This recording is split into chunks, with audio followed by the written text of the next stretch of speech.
Minum, minum, minum, minum.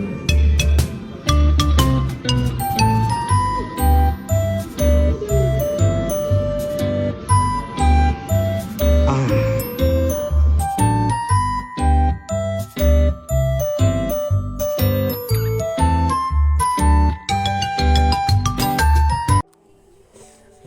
Salah satu teori yang menjelaskan tentang rasa lapar yaitu teori drive. Teori ini dikembangkan oleh Robert S. Woodward pada tahun 1918. Teori ini terbagi dua, yaitu homeostatic drive theory dan drive reduction theory. Homeostatic drive theory yaitu teori yang menjelaskan kecenderungan tubuh untuk mempertahankan keseimbangan pada titik tertentu. Misalnya nih, ketika tubuh kita kekurangan karbohidrat atau zat-zat yang lain, tubuh kita akan mengirimkan dorongan atau sinyal berupa rasa lapar, sehingga kita harus memenuhi kebutuhan atau sinyal tadi dengan makan. Yang kedua tadi, drive reduction theory.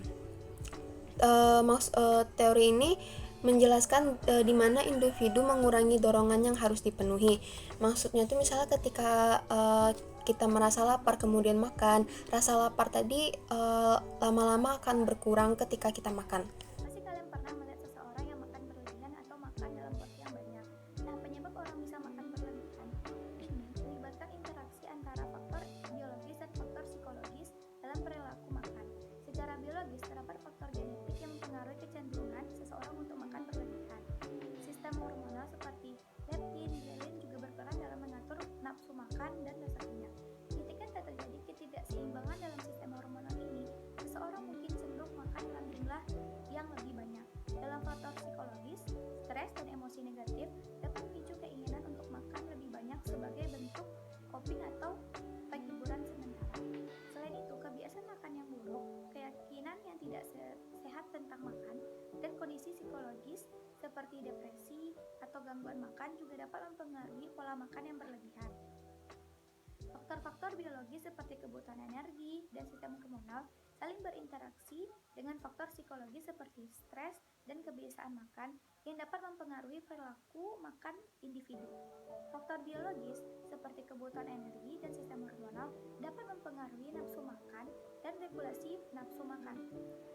Sementara itu, faktor psikologis seperti stres dan kebiasaan makan yang buruk dapat mempengaruhi perilaku makan melalui mekanisme psikologis dan emosional. Perilaku makan yang berlebihan juga dapat menjadi siklus yang sulit dihentikan. Makan berlebihan dapat menyebabkan biologis dalam tubuh seperti peningkatan produksi hormon lapar atau penurunan sensitivitas terhadap sinyal rasa kenyang. Hal ini dapat memperburuk masalah dan memperkuat pola makan berlebihan. Faktor yang mempengaruhi rasa lapar pada manusia. Yang pertama ada hipotesis lipostatik, yang kedua ada hipotesis hormon peptida pada organ pencernaan, yang ketiga ada hipotesis glukostatik, yang keempat ada hipotesis termostatik, yang kelima ada neurotransmitter, yang keenam ada kontraksi di duodenum dan lambung, ketujuh ada psikososial. Rasa yang mempengaruhi rasa lapar, rasa makan pada manusia ada satu pertama yaitu sosial dan budaya, yang dimana kita sering makan 3 kali sehari. Itu dikarenakan faktor sosial dan budaya kita yang ada di sekitar kita. Yang kedua ada faktor lingkungan, yang ini dimana maksudnya jika kita sedang bersama dengan teman atau seseorang di sekitar kita yang ingin makan, maka mereka akan mengajak kita makan, dan sana kita akan mengikuti mereka makan untuk menemani mereka makan, yang dimana pada yang kita makan tersebut sama banyaknya seperti apa yang mereka makan. Yang ketiga adalah faktor dari fisiologis, yang dimana faktor fisiologis adalah faktor lapar dikarenakan lambung yang kosong. Dinding lambung yang kosong akan bergesekan dan menimbulkan rasa perih akibat rasa lapar. Yang keempat ada penipisan simpanan nutrien tubuh, yang dimana faktor utama atau bahan bakar utama pada tubuh kita yaitu glukosa, yang ini mengacu pada hipotesis glukostatik, yang dimana rasa lapar muncul akibat glukosa yang menurun. Untuk materi selanjutnya yaitu tentang penjelasan bagian otak yang mengatur rasa lapar di dalam tubuh manusia. Bagian otak tersebut dinamakan dengan hipotalamus. Hipotalamus merupakan area kecil di tengah otak dan berada di antara kelenjar pituitari dan juga talamus.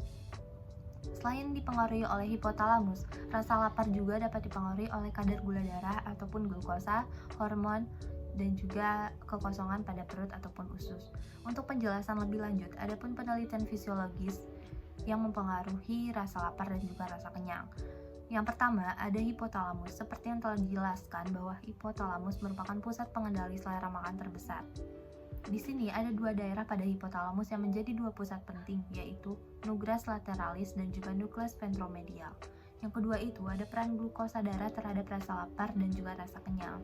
Dalam peran ini ada 3 senyawa kimia yang terpenting dalam rasa lapar, makan, dan juga rasa puas, yaitu ada glukosa atau gula darah, ada hormon insulin, dan juga leptin.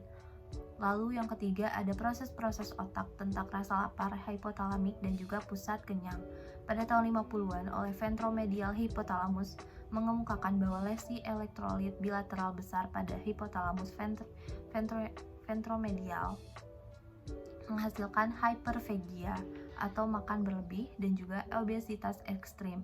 Lalu pada tahun 51, Anon dan Bobre melaporkan bahwa lesi elektrolit bilateral pada hipotalamus bilateral menghasilkan aphagia, yaitu berhenti makan total, dan menyimpulkan bahwa daerah lateral hipotalamus adalah pusat makan. Nah, yang keempat, ada peran traktus gastrointestinal dalam rasa kenyang adalah studi awal atau yang paling awal dan paling berpengaruh tentang rasa lapar, dikenalkan oleh Cannon dan Washburn pada tahun 21. Semuanya menghasilkan teori bahwa lapar adalah kontraksi yang disebabkan oleh perut kosong, sementara kenyang adalah perasaan distensi perut atau perut kembung. Mereka mengemukakan bahwa kontraksi perut yang besar berhubungan dengan perasaan sedih dari karena lapar. Lalu yang kelima, ada peptida lapar dan juga kenyang. Penemuan peptida rasa lapar dan kenyang memiliki dua efek besar pada pencarian mekanisme neural rasa lapar dan kenyang. Yang pertama, begitu banyaknya jumlah peptida rasa lapar dan kenyang ini mengindikasikan bahwa sistem neural yang mengontrol makan bereaksi terhadap banyak sinyal yang berbeda, bukan hanya terhadap salah satu atau dua sinyal, tapi terhadap glukosa dan lemak. Yang kedua, ada penemuan bahwa banyak peptida rasa lapar dan kenyang memiliki reseptor-reseptor di hipotalamus, telah membangkitkan kembali ketertarikan pada peran hipotalamus dalam rasa lapar dan makan. Untuk pembahasan yang keenam adalah serotonin dan rasa kenyang. Neurotransmitter, neurogenik, dan juga serotonin tampaknya berperan dalam rasa kenyang, terbukti pada penelitian seekor tikus pada tahun 70-an.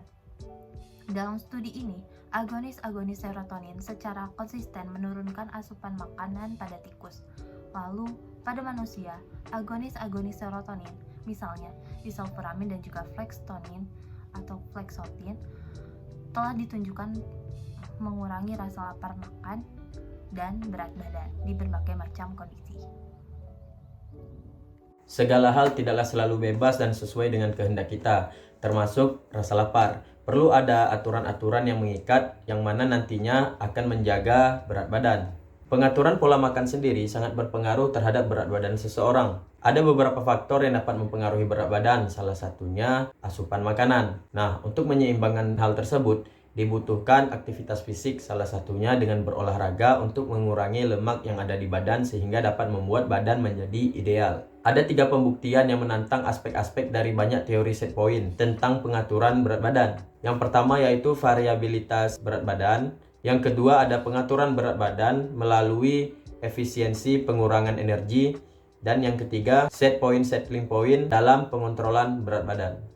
Gangguan-gangguan yang disebabkan oleh motivasi, rasa lapar, dan makan adalah yang pertama, obesitas. Obesitas merupakan penumpukan lemak yang berlebihan akibat tidak seimbangnya asupan energi dengan energi yang digunakan dalam waktu yang lama. Ada gangguan pola makan yang dapat menyebabkan obesitas, yaitu binge eating disorder. Binge eating disorder adalah penyimpangan perilaku makan di mana penderitanya sering makan dalam jumlah yang sangat banyak dan sulit menahan dorongan untuk makan. Beberapa cara penanganan obesitas antara lain, yang pertama, mengatur pola makan, yang dapat dilakukan dengan cara menghitung kebutuhan kalori, memilih bahan makanan yang tepat, dan merancang aturan menu makan sehari-hari. Yang kedua, berolahraga dan beraktivitas. Banyak orang yang telah terbukti berhasil mempertahankan diet penurunan berat badan mereka dengan olahraga teratur. Yang ketiga, perubahan perilaku. Metode ini ditujukan untuk memeriksa kebiasaan saat ini untuk mengenali faktor, stres, dan situasi yang menjadi penyebab obesitas. Yang keempat, obat resep penurun berat badan yang bertujuan untuk membantu pasien menjalani diet rendah kalori. Obat ini berfungsi menghentikan rasa lapar dan membantu memperlama sinyal kenyang yang muncul. Yang kelima, operasi bariatrik, yaitu gabungan dari beberapa prosedur untuk menurunkan berat badan dengan membuat perubahan pada sistem pencernaan. Yang kedua, ada anoreksia nervosa. Anoreksia nervosa adalah gangguan perilaku makan yang tidak sehat dan ditandai dengan berat badan yang terlampau rendah untuk usia dan tinggi badan orang tersebut. Orang dengan gangguan makan ini mengalami ketakutan terhadap kenaikan berat badan, bahkan saat mereka sebenarnya sudah sangat kurus. Para ilmuwan menemukan beberapa faktor yang bisa meningkatkan risiko terjadinya anoreksia, diantaranya adalah yang pertama, apabila memiliki ibu atau saudara perempuan yang terkena anoreksia, maka seseorang rentan terkena gangguan makan yang sama. Yang kedua, perubahan kehidupan atau pengalaman yang membuat stres, mengalami kejadian traumatis seperti contohnya pemerkosaan. Yang ketiga, pengaruh gambar-gambar di TV, internet, dan media cetak yang seringkali menyiratkan tipe tubuh yang kurus terkesan lebih baik. Yang terakhir ada bulimia nervosa. Bulimia adalah gangguan di mana individu secara konsisten menjalani pola makan berlebihan, kemudian memuntahkannya kembali. Bulimia adalah kondisi serius yang dapat mengancam jiwa.